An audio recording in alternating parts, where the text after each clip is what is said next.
Shalom, ladies and gentlemen. Welcome to a live episode of Race Matters. It is Thursday, May the 12th, 2022, and it's a great day to be alive and well. Thank you, God, for this blessing of this new day. We have a great show in store for you tonight. Our guest is our special guest, Dr. Toni Damon, and she has Yes. many glass ceilings, race and gender glass ceilings in the realm of education. And so she's joining us tonight, and we are so excited to get into that conversation. And I'm just going to let my co-hosts introduce themselves briefly. Rosie, are you there, Rosie, today? Yes, I am. Yes, I am. I'm reaching out, of course, to Facebook people and, letting them know Oh, we let me do started. that too. Get her done. Get her done. So I was just reaching out to Facebook family and friends and letting them know the show has started, especially since we have a wonderful host joining us that can give us some more insight on her aspect of race matters and things like that. Rosie, I met Sharon at our congregation. I am Puerto Rican and Black. My father's Puerto Rican. My mom's Black.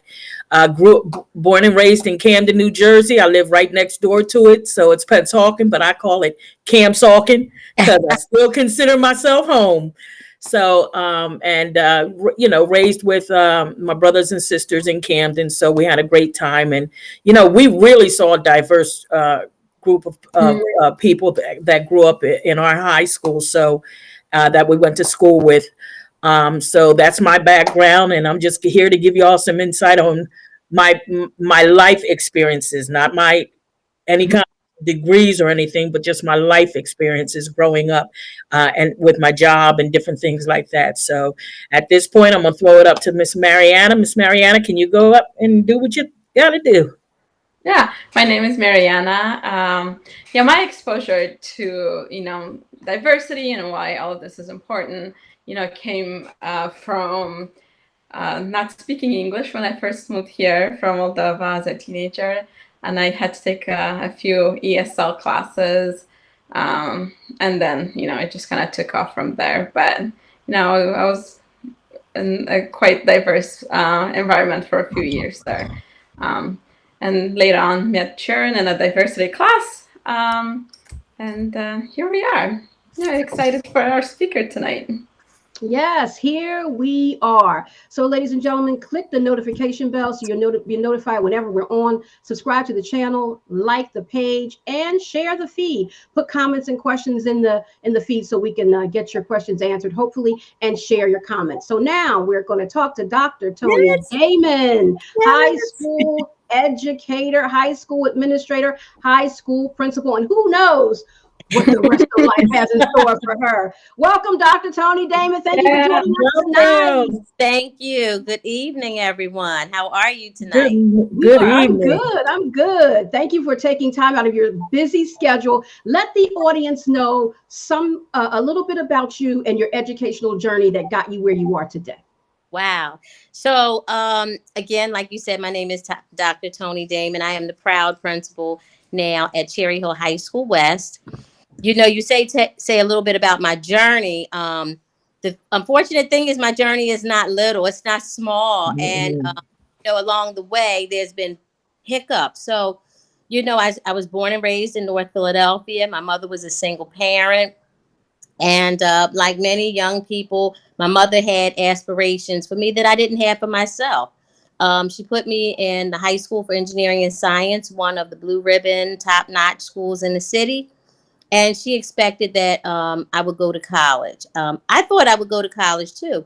But along the way in high school, there were so many people who told me that I probably wouldn't make it. I should figure out something else, because back in that time, to be born to a single parent, or at least to, have a single parent raising you and you're a latchkey kid, there weren't many options. People didn't see much success. Mm-hmm. And so my mother worked at Temple University so that I could go free. Mm-hmm. And I enrolled. I did what was expected of me.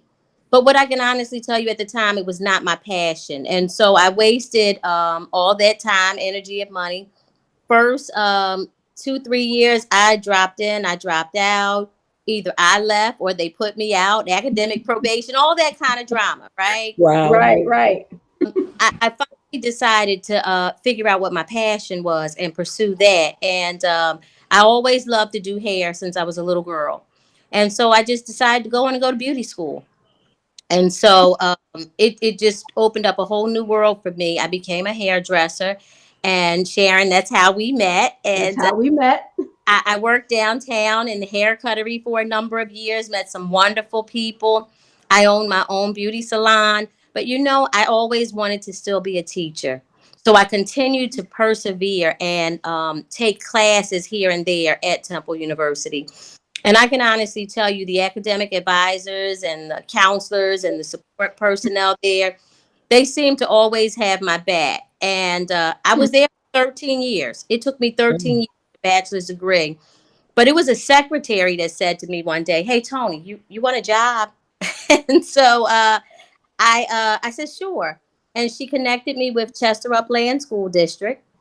And when I started there, I was a cosmetology teacher. I was able to bring both of my worlds together. I was able to be a teacher, and I was still doing hair. I opened a beauty salon. One thing I started to notice about the young people is, like me, many of the young children that looked like me, they didn't have much hope either. And so people were telling them all of what they could. But because I knew I did, I would walk side with them, and I would go to the community college with them, and help them inspire and things like that. And I just noticed as a cosmetology teacher, people didn't give me what I felt was my due respect as, encouraging and motivating our next generation of leaders, because it was just hair that I was doing it through. So I did my master's degree because I always like to prove people wrong, but still a cosmetology teacher. They still didn't believe that. So I said, "Okay, I got something for you. The next time I go somewhere, somebody's going to call me doctor, and they don't worry about whether I'm doing hair, I'm teaching science, math, or whatever." And so I did pursue my doctorate of education, and I did it, while I was still working with young people. And I always use that opportunity to tell them it's all about persevering and keep going. And the one thing that I've shared with all my students along the way is that it's not about how you started, but about where you're going and where you plan on ending up. And so even while I'm doing some wonderful things now, you'll probably mention it. I was the first African-American female principal at Morrell Dobbins High School in Philadelphia. I'm also now the first African-American female principal at Cherry Hill West High School. And Give it up for that. Yes. Yes. Sailing in two schools, two high schools. It's so funny. Awesome.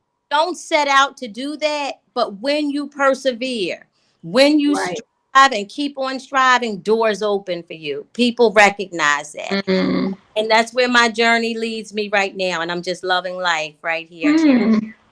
That is so awesome, Tony. I'm so proud of you and excited for you at the same time with the journey that you're on. And we don't know, because you're still young, what the future holds for you. You know what I mean? You're a principal now, but I know you have a superintendent certificate, right? You have everything under the sun to go where you choose to go. Yep. So no grass has grown under your feet. Yeah. So you're an awesome example for, the young people who you serve in the schools. And that, that's just such a blessing. I like the attitude that you have about what you saw, that people weren't really informing the young people educationally and not taking seriously what it is that they need to do and sharing how they can advance. So you're like, you know what? I'm going to do it. You know what I'm saying? Bringing hair and education together, and I'm going to do it because I can. And you did. And that's just, that's awesome footsteps to follow in. So ladies, you have a question for Dr. Toni, because I don't want to take up all of her time. Mariana, you can start because I'm responding to my sister-in-law who's trying to join in us. So yeah, sure, yeah. Well, so as I was hearing you say that, I was remembering that this is not the first time I heard something like that.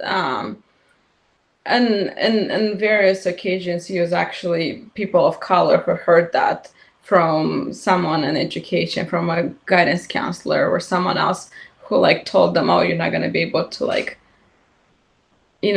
finish college if you go, so choose something else." And like, I don't understand it, why that happens. Why does someone think that they can tell a child their future? Like, who, you know, like, who are you to predict? But also, like, yeah, do you hear a lot of other stories like that? You also alluded to, like, being in a single parent home also playing a factor with that too. So here's the thing, I do still hear it a lot. I'm not saying that I hear it here in Cherry Hill or anywhere else, but it's just globally. You still hear that. I don't fault people, but what I do know is people bring with them their own baggage, their own understanding, and their own perspective. And so maybe in their limited worldview, they don't believe that people who have challenges can overcome, right? Mhm.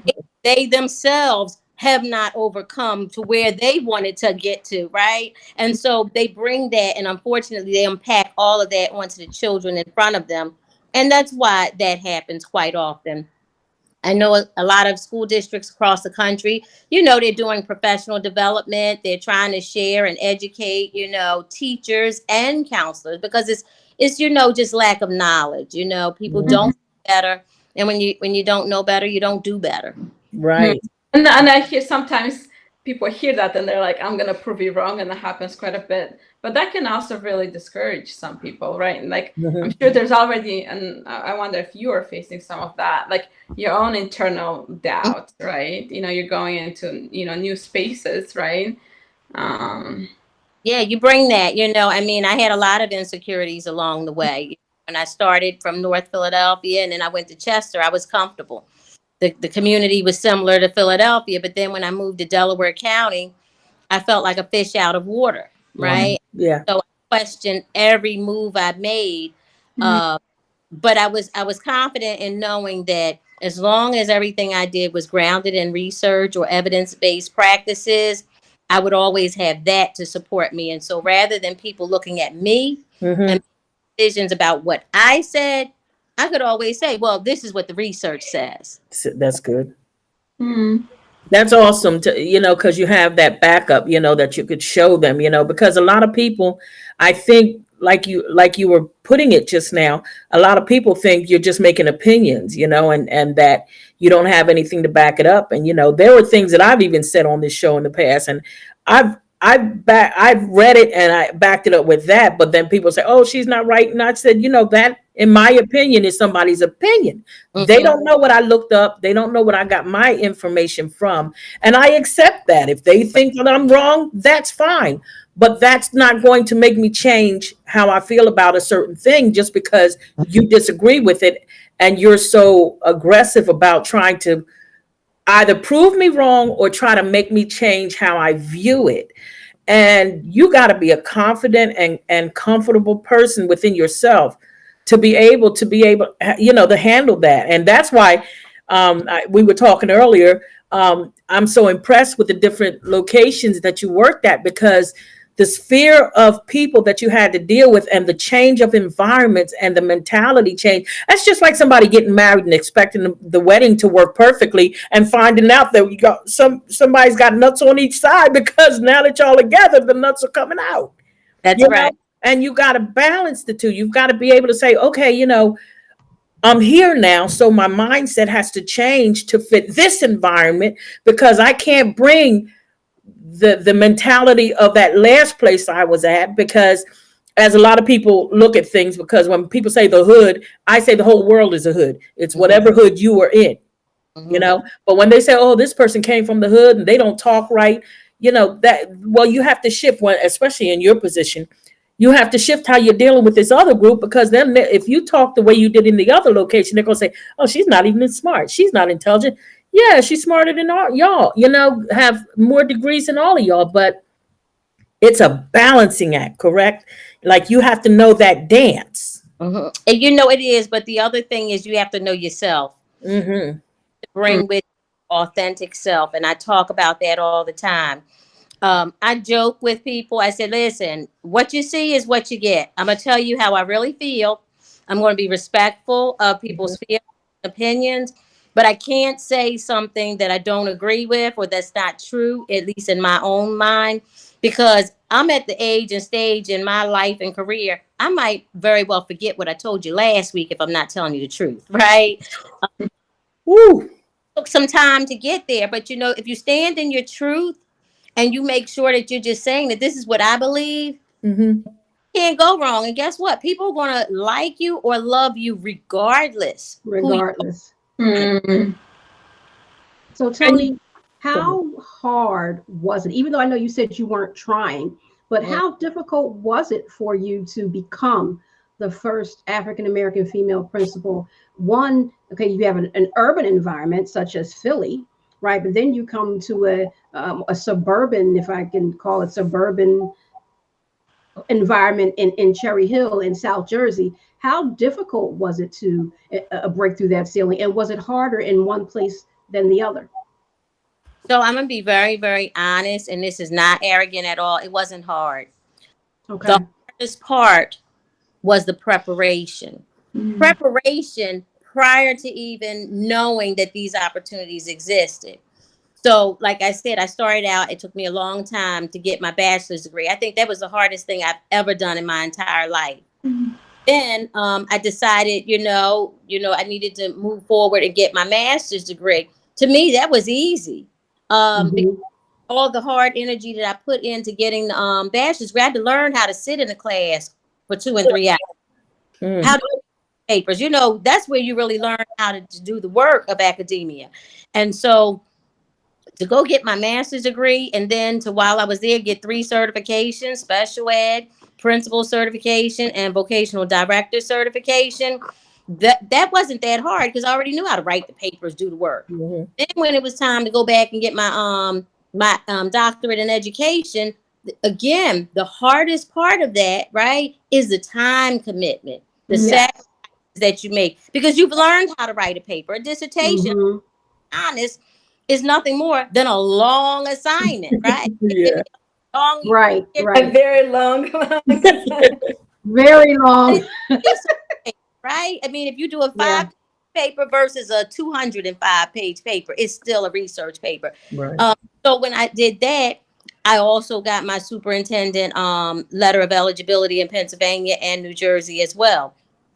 So those things, you just do, right? By the time the opportunities came, see if you Mhm. prepare yourself when the opportunities came, of course I was nervous, right? Hmm. But when I'll say the opportunity came in Philadelphia, people were calling me to apply for the job Awesome. Wow. that I had done. They Wow. Mm. That's great. knew that I was well equipped to run a career and technical education school. And Hmm. I think because of my credentials and all, when I walked in the interview, I mean, as grueling as it was, I knew the answers. I felt like, it was my world. Mhm. Right. When I got there, I'm going to tell you, the job was not easy. Leading anything in Philadelphia is a challenge. Sometimes we as people, and I say we because I'm from Philadelphia, we get in our own way, right? Hmm. Mhm. As much as I knew we had amazing programs and things, to offer children and families, it was a challenge. But it wasn't hard getting that. And so after the pandemic, and we start to reflect on our life and our journey and where we want to go, I just knew it was time to do some things differently. And so I started looking for employment in New Jersey. And again, a colleague had said, "Hey, Cherry Hill West has an opening. You should apply." Not knowing the history, whether only thing I knew about Cherry Hill at the time was the mall. No, it was East That's what West, they're famous for. Yeah. right?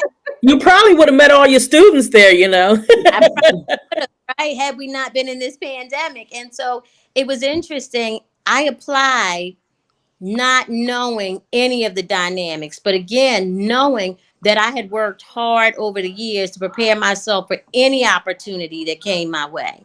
Mm. And so again, when we had the interview, I felt more like it was a conversation because I Mhm. was sharing, my experiences, my journeys, and what I knew.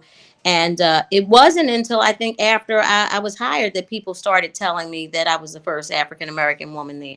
So Mm. I'm Okay. to be in that position, to serve that. But I also recognize that it's important that I operate. I had said this earlier in the week in excellence because I Hmm. know that I might be the first, but I definitely should not be the last. Right.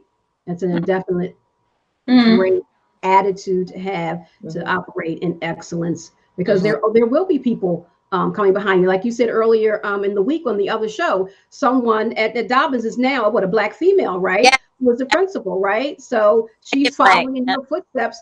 And because you didn't leave a taint on that position, right, as a black female, it's like, well, we should probably hire more black females, right? Yes. So, right. So that's great. Have you encountered any obstacles that you want others to know about who might be following in your footsteps? Any obstacles along the way that they should know about? So I'm going to be honest and say I don't think any obstacles that I've had were because I was a woman or because I was a black woman. Mm-hmm. But in life, there are going to be obstacles, right? There's challenges. I'll say maybe because I am the mother at my house, right? Mm-hmm. And when you're the leader, when you're the boss, you still have to work just as hard as the man does who has a wife at home Mm-hmm. to take care of the kids, to do the cooking and the cleaning. So it was a little challenging making sure that when we had after school games, when we have concerts and things I'm expected to be at parent meetings, and my children have those things, that generally the husband does not have to go to.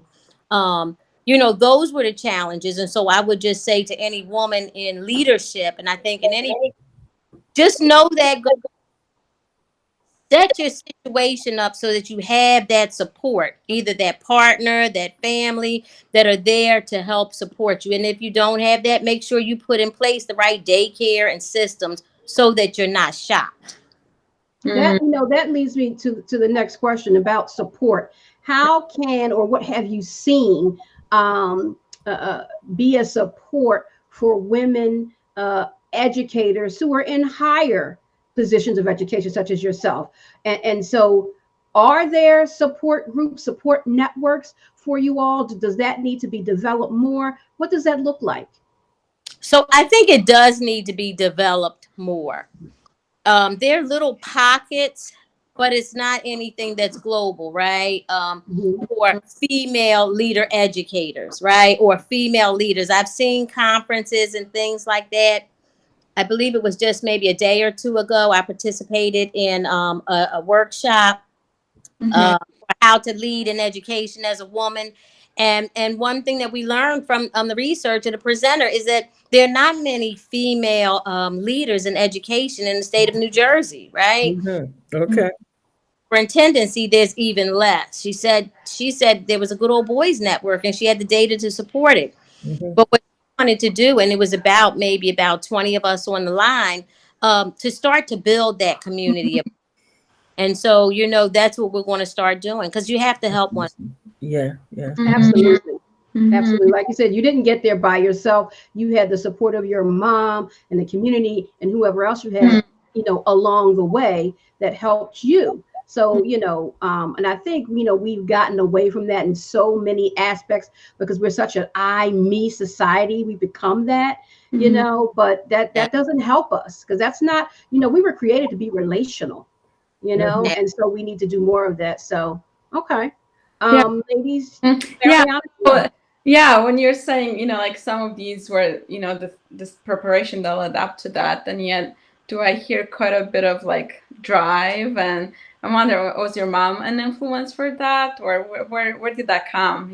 Who are some of your influencers and, supporters to like help you keep going, So I definitely have to say my mother is my most, my biggest supporter, but she's also my biggest influence. When you watch a woman work hard to put her children through, like my brother and I, we started out in Catholic school. He graduated from a Catholic school, but she kept me in until I went to engineering and science. She would work like 2 and 3 jobs. Thank goodness that child welfare isn't like it was because, we were certainly latchkey kids, Yeah. Taught us that strength to work together, and I'm going to just put it out there. When my dad left, it was a really bad situation. My mom, my brother and I together, and she said, look, let's cry tonight, get out of the system, because tomorrow we have work to do, and we have to learn how to work together as a family unit to make it happen for us, to keep the lights on, to feed ourselves, because it's interesting. At the time, my mother was a housewife. Mm-hmm. How do you leave a housewife, with 2 children? Yeah. Yeah, I had to watch my mother fight downtown, the family court. She'd pack a lunch for us all, sit there a whole day.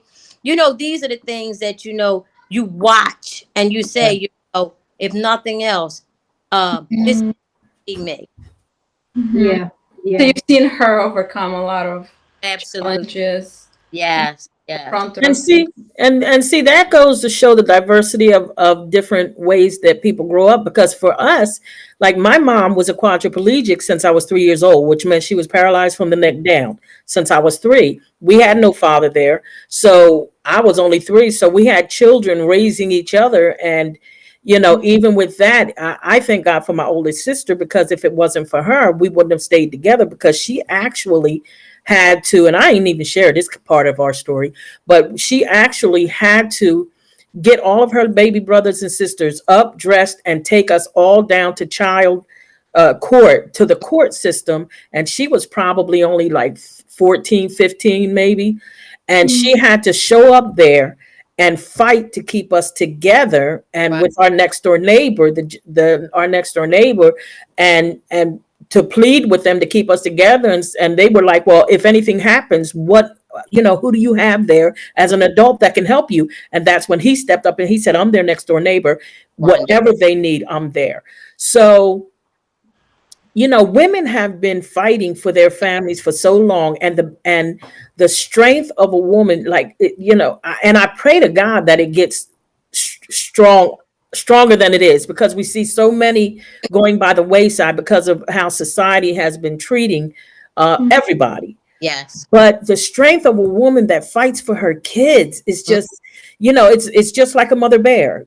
She will die Mm-hmm. fighting for her kids. And that's how I look at my oldest sister. She would die rather than have her little brothers and sisters thrown, and herself thrown into the system.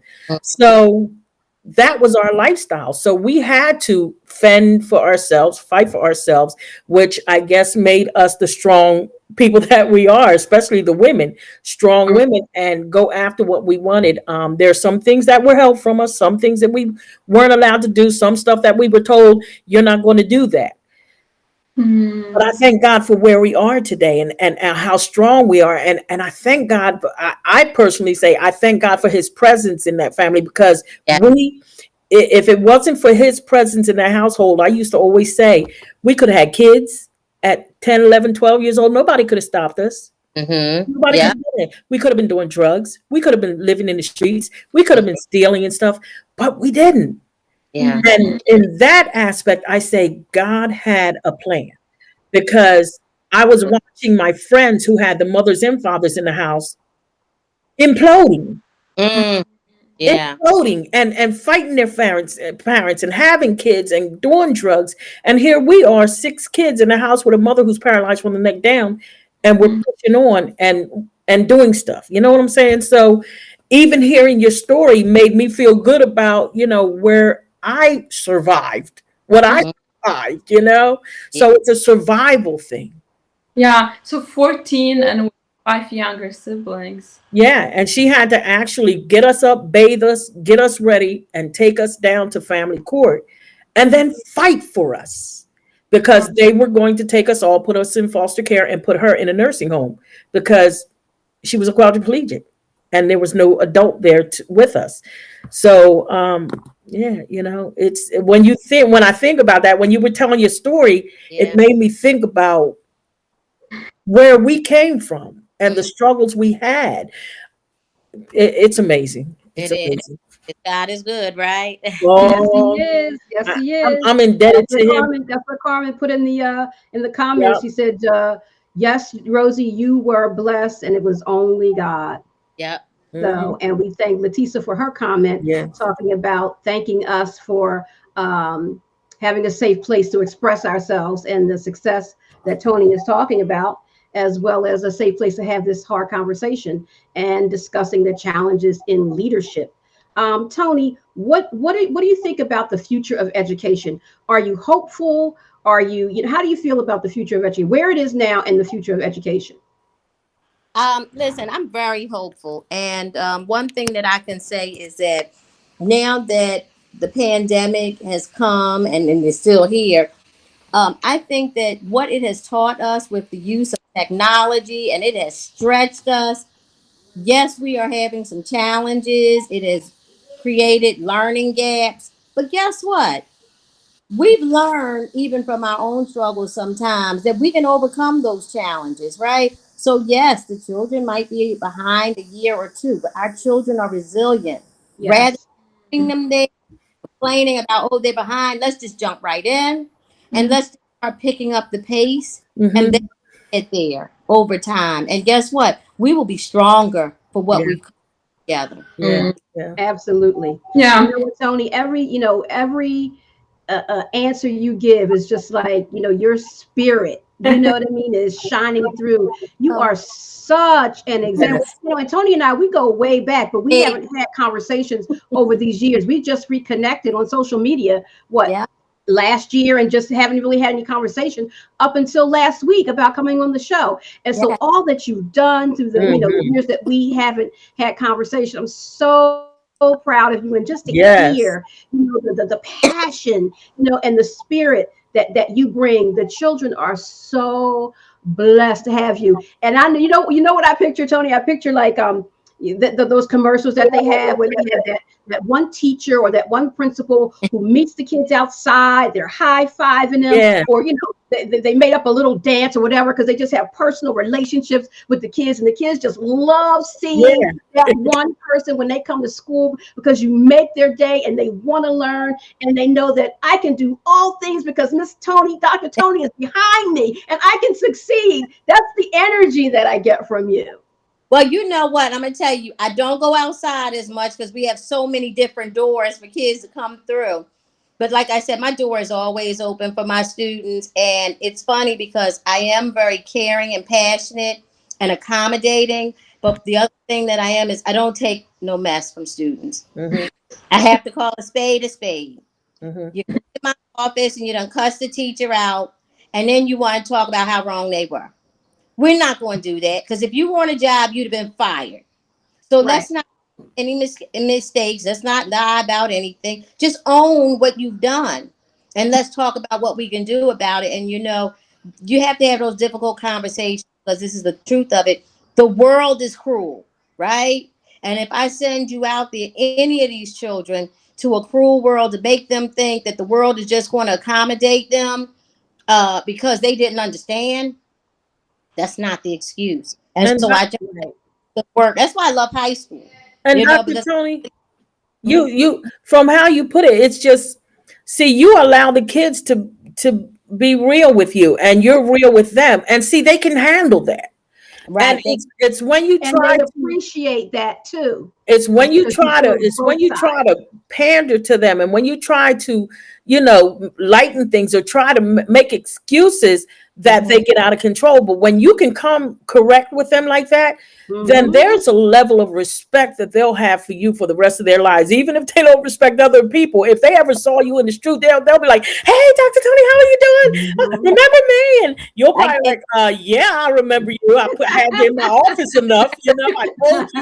I told you I wasn't putting up with you. So, but see, and they can handle that. Even Latisse, I don't know if you see it, Sharon, but she said it. She loves your powerful statements and stuff. And she says our children are resilient, and let's pick up the baton yeah, and run this race. So encouraging, uh, To yeah, our children. encouraging, yeah, to our children. So I mean, even it's like stop treating them like kids. They're not. They're very intelligent. Very intelligent. Hmm. yeah.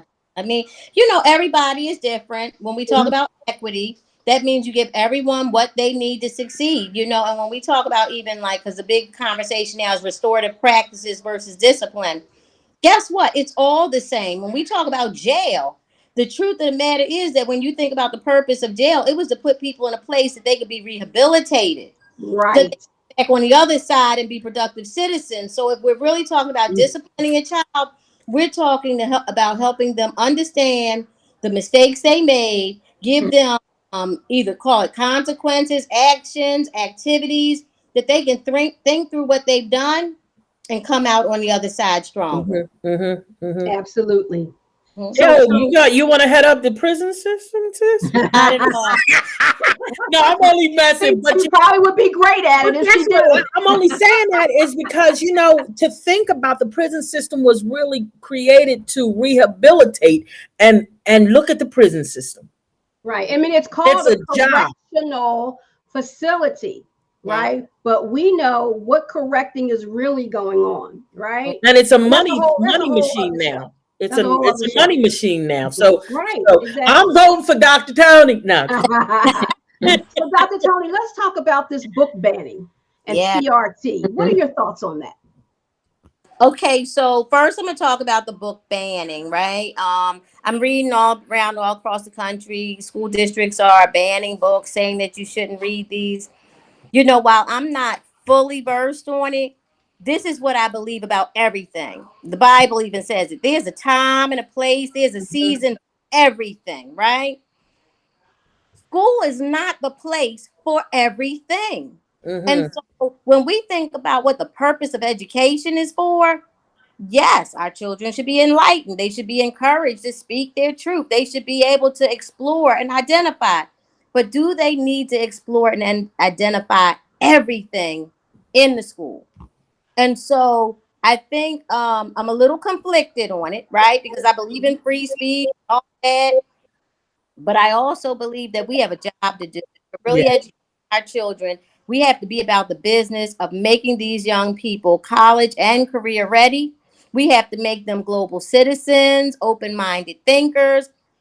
And we all as districts have curriculum that we follow. We created to do that.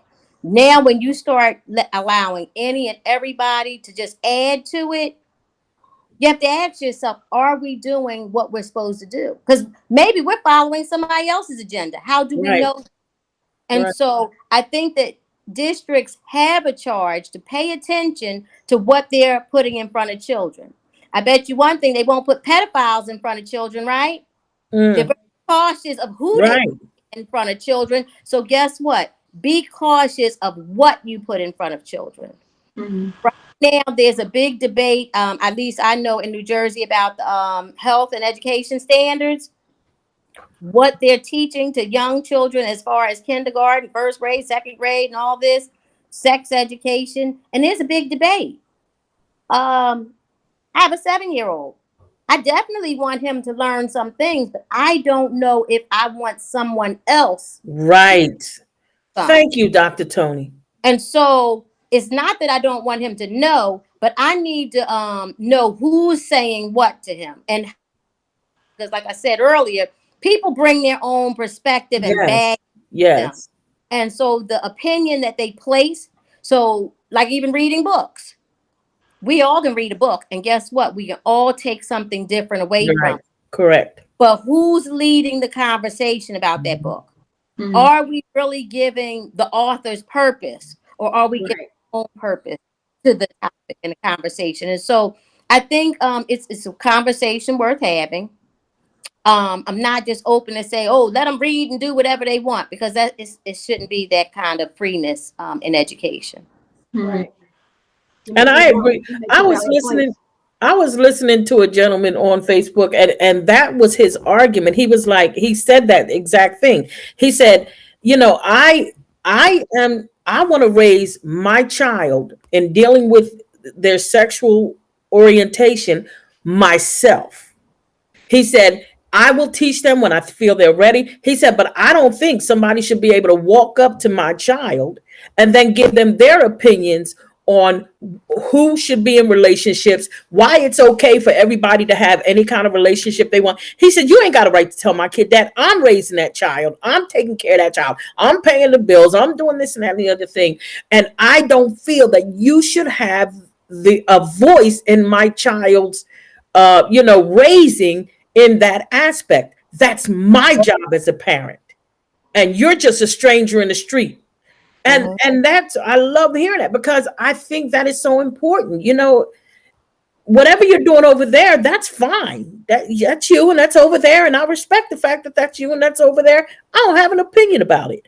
But when you come in my house and then start trying to teach the kids in my house what you're doing in your house, now I gotta step in and step to you and say, listen, you need to take that back on over there and deal with it the way you are, because I'm handling my business here at home.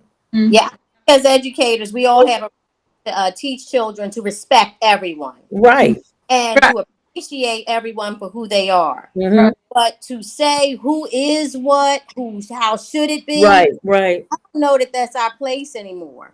And that's why he was so upset, because I think it happened to his child. He was like, "Duh, duh, duh, duh, duh, duh, duh."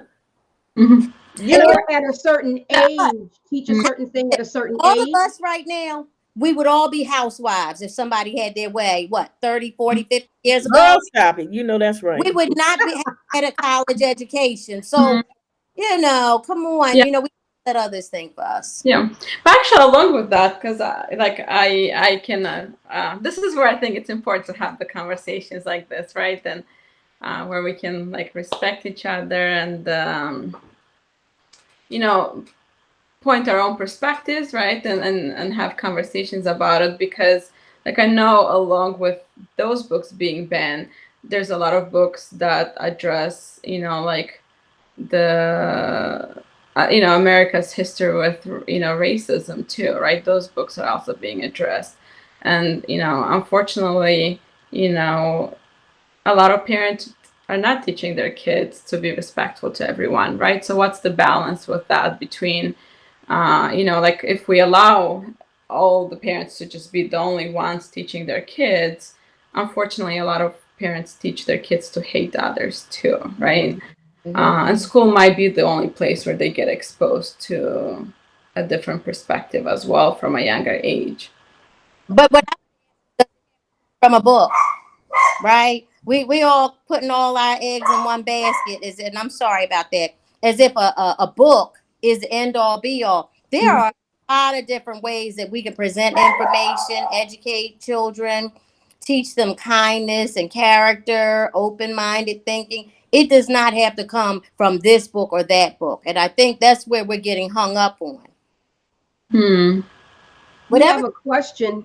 There's a lot of ways to teach. Matter of fact, textbooks are not the primary resource in schools anyway anymore. What is the primary resource? The internet? I would say so. I mean, teachers today are amazing. When I think back to myself, when I was teaching in the classroom and I was using a chalk on a chalkboard versus now where you could actually go online and you can communicate. You're talking about teaching Spanish, but you can communicate with students in another school over in Spain and you can immerse yourself in the language, you know, that's amazing. There's no textbook that you get to learn and things like that, you know. What are these things? And I can't remember, you know, the things you put on your head and you, yeah. yes. I mean, it's I call them goggles, but they have another name. right. Now it's funny because we used to have to press the little button to see the little pictures and it changed. Right, yes.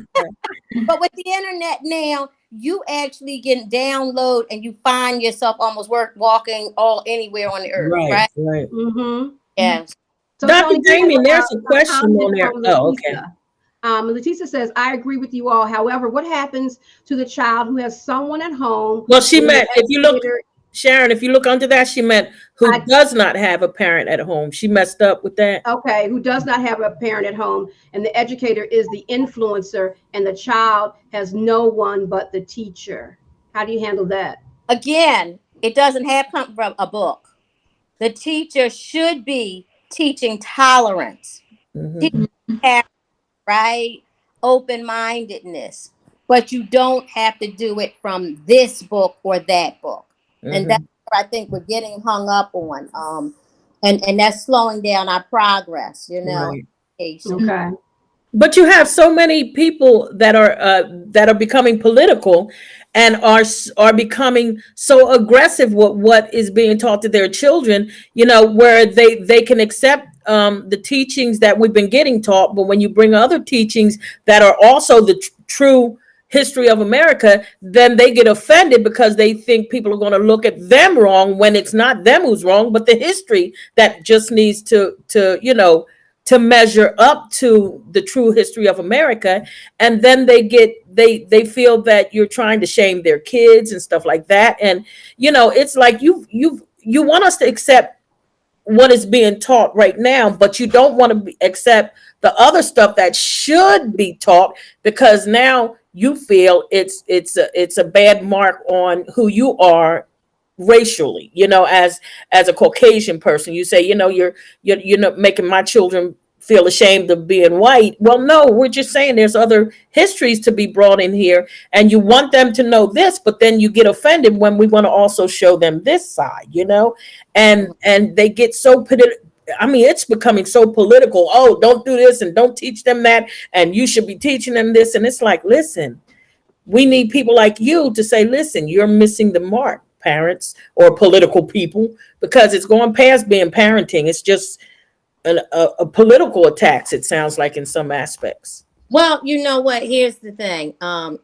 Education has changed over the years. There was a time where educators were the authoritarians on education. We knew what was best. But now, because everyone has been to school, they are the authorities. They know how to write curriculum. They know how to provide instruction. They know what children. And so this is what we are battling. And guess what? This is part of the reason why you have such an educator and administrator shortage across the country, because there are just so many people that say, you know what? I don't have time for this. But it's okay, because those of us who are really truly committed to the cause are the ones that step. But when you talk about people feeling bad about who they are based on teachings, see, that's when you have a teacher who is not teaching properly, because you should never make anyone feel bad about who they are in the midst of providing instruction to someone. If you put out a prompt and you allow, and that's like a comment or a statement that's non-biased, but it's just truthful, right, about history, and allow the students. Now, I know this may be more challenging in the lower grades, but I'm a high school educator. Allow the children to speak their truth from what they know. Give them the space and the latitude to do research on the topic. You would be surprised at what children come back and share with you, how they can connect their own life story and life journey, even at their young age, with the history that took place. But my fear is the parents, the parents who might not want you to teach it, or might want you to, change the curriculum for their kids' sake, when, like you said, the kids are so resilient and they're so smart, they're bright, and when you balance it out, they can handle it. But the adults that get so highly offended and are ready to destroy the whole school system just because there's one or two things that they feel is offensive to them. And it's like, wait a minute, you're trying to attack the school system because you feel embarrassed or something, Well, we saw what happened at the Capitol on January 6th, right? Yes, we did. Yes, ma'am. So emboldened now that they just say and do whatever they want. Yeah. Just whatever. Right. I feel as though I want a drink of water. So I'm just going to get up. I don't care where I'm at. I'm going to go get that drink of water. Maybe you're not in a place to do that. Maybe it's not appropriate for you to drink it. You know what I mean? But people now are so emboldened to do whatever they want to do. Well, we have to end the show right here, unfortunately. So, Dr. Toni, you're going to have to come back for part 2. This was such an engaging conversation. This is good. Informative and so educational. So thank you so much for sharing your wisdom and your knowledge. Yes. We really appreciate it. You are wonderful, and keep doing the great and wonderful job that you do with our students, because they are the future. So we need more people like you to pour into them and to impart to them like you do. Thank you so much for doing what you do. I can't say enough about it. No, this was wonderful, Dr. Toni. It went by too fast. I know. When Sharon said that, I was like, you don't stop this right now. Right. It's getting good. Dr. Toni, you can come back. If you want to come back next week for part 2, I mean, we can do next week if you want. You know what? I'm actually in Disney. It's our senior trip, but I could come back. Fun. The week following after, week? she said. Yep. Okay, we'll put you down for 2 weeks from today. Okay. Well, you can log in from Enjoy Disney. Disney and be safe with your students. Have fun. Girl, nah, get Mickey on there. Come on. There you go. Join us with Minnie and Mickey. Yeah, that's just your whole team. The benefit of online, huh? Yeah. So that's our time today, ladies and gentlemen. Thank you so much. Thank you, Letisa and Carmen and everybody else who might be watching who didn't put a comment or question in the feed. That is fine. Thank you. We appreciate you watching. And those who I see the numbers, but I can't see your name, so I can't shout you out. But we appreciate you watching. And those who watch on the replay, thank you so much, because this information is relevant no matter what time of day you watch. So we just appreciate you watching. Share the feed, subscribe to the channel, like the page, and click the notification bell. And we will be back next Thursday with another live episode of Race Matters, a safe place to have the hard conversation. And remember, Dr. Tony just committed to coming back 2 weeks from today at 7 p.m. Yes. Yes, I'm there. I am there. That's right. Another live episode of Race Matters. Thank you so much. Have a great evening. Have a God evening. God bless you. Shalom. Shalom. Mm-hmm.